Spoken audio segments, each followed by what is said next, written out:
Hola, ¿cómo están? José Luis Guillén, cardiólogo pediatra desde la Baticueva, para platicarles sobre el otro síntoma que hemos tenido un poquito más frecuente en estos días, y ese es el dolor torácico. El dolor torácico es muy variable en las explicaciones, es un tema muy recurrente, se debe de estudiar de manera rápida para descartar algo grave, pero la mayor parte de las veces suele ser una buena noticia y hay explicaciones. Pues puedes decir, ¿sabes qué? Es una inflamación de una costillita, es un huesito inflamado, o en otras puedes detectar arritmias. Ahorita voy a hablar un poquito de los temas del corazón. Y en muchas veces, al final, casi el 30-40% de las veces que un paciente llega con dolor torácico, nos quedamos en que es una condición idiopática, o sea que no discernimos claramente cuál es la causa, ¿no? El tema es descartar algo grave.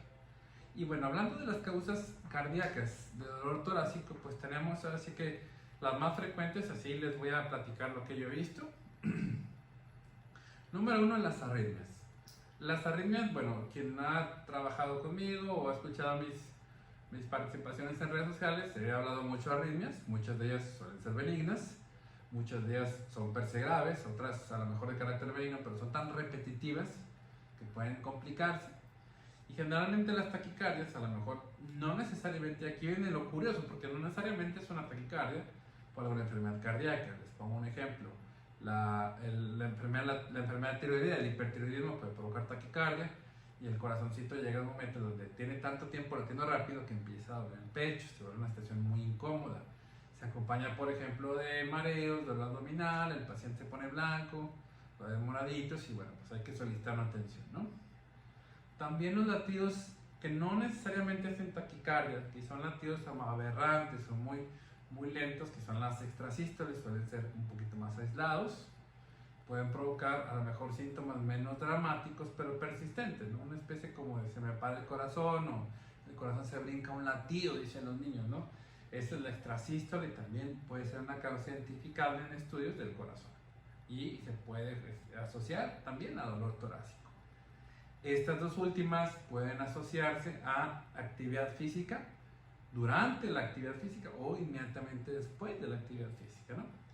Siempre el dolor torácico que se provoca por actividad física es de cuidado hasta no demostrar lo contrario, ¿sí? La otra que puede provocar dolor torácico es la que se asocia, por ejemplo, a esfuerzos físicos intermedios. Me ha tocado ver lo que llamamos el prolapso de válvula mitral. Las válvulas son estructuras rígidas, pero elásticas, dinámicas, que permiten que la sangre vaya del punto A al punto B de manera controlada. Cuando una valvulita se prolapsa es porque el tejido suele ser un poquito redundante, es una valvulita más aguada, se le escapan chisguetitos de sangre donde no deberían ser y cuando no deberían ser. Entonces, ese chisguetito de sangre se convierte o se traduce en una sensación incómoda.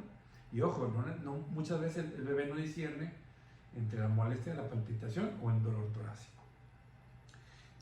Perdón, el prolapso de válvula mitral se asocia a condiciones como síndrome de Marfan, que son pacientitos muy altos, Ehlers-Danlos, que son niños muy elásticos, que tienen una hiperlaxitud y el niño puede mover su manita hasta prácticamente invertirla y no les pasa nada.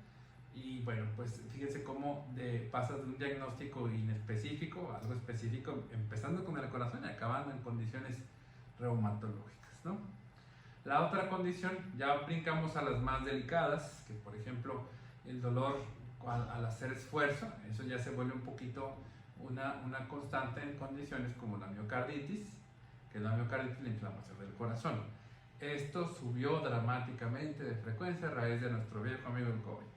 La miocarditis por un virus no es nueva, hasta teníamos brotes de miocarditis relacionados a influenza. Y bueno, pues, pero sí es muy dramático el aumento a raíz pues de que ya prácticamente el COVID llegó para quedarse. Entonces, y no necesariamente las miocarditis por COVID que hemos visto se asocian a gripitas muy triviales, muy poco significativas en el momento. Sí, documentamos COVID, pero el niño nomás fue una gripita, un poquito escurridizo y ya. Pero la interacción con el bicho así es suficiente para que se monte una respuesta inmunitaria que puede ser 2 o 3 meses a posterior al contacto con el bicho y dan los síntomas de la miocarditis, que puede ser palpitaciones, taquicardia, sudoración, fiebre, dolor de pecho y demás. La otra, por ejemplo, que también es muy frecuente y me salgo un poquito del tema, pero nunca me canso y nunca me voy a cansar de hablar de Kawasaki.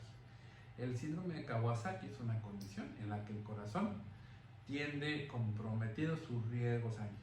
El corazón, lo primero que tiene que hacer antes de darle sangre a todo el cuerpo es darse sangre a sí mismo. Y por eso tiene un par de arterias que lo rodean como corona y son las arterias coronarias. Las arterias coronarias se pueden dañar por muchas cosas. Puede ser una condición congénita de nacimiento. Entonces el esfuerzo, cualquier esfuerzo que incluso en los bebés, al comer, al estar así acostaditos e incluso llorar, empiezan a sudar. Obviamente aquí no es un tema de dolor torácico, pero sí pues en obstrucciones de las arterias coronarias no tan graves, pueden llegar a tener 5 o 6 años y el paciente corre y me duele el pecho, o incluso grito y me duele el pecho, ¿no? Hay que tener eso muy en cuenta. Y finalmente, el carcinoma de Kawasaki, que es una inflamación en una fiebre muy aguda que pasa entre los 3 y 5 años. La fiebre, pues, como llega, se va. Si la diagnosticaron y la trataron, pues ya tienes contento al paciente y ya le das su vigilancia cardíaca. Pero si la fiebre llegó muy fuerte, pico de 39, 39 y medio, 5 o 6 días, nunca se estudió bien, nunca se diagnosticó y el paciente se curó, el paciente está bien y 10, 15 años después tienen dolor torácico, puede ser que las arterias coronarias quedan inflamadas. Entonces siempre que hablemos de dolor torácico hay que pensar en la enfermedad de las arterias coronarias y en nuestra comunidad, en nuestra zona demográfica, el Kawasaki bien puede ser la causa más frecuente de enfermedad coronaria adquirida. Entonces, si les hace algún tipo de resonancia lo que les quiero platicar, espero que a lo mejor no directamente ustedes, espero que no sea el caso, o alguien que tenga conocimiento que se haya expresado estos síntomas, pues traten de hacerle llegar el video. Mi nombre es José Luis Siller, soy cardiólogo pediatra. Me despido desde mi Baticueva.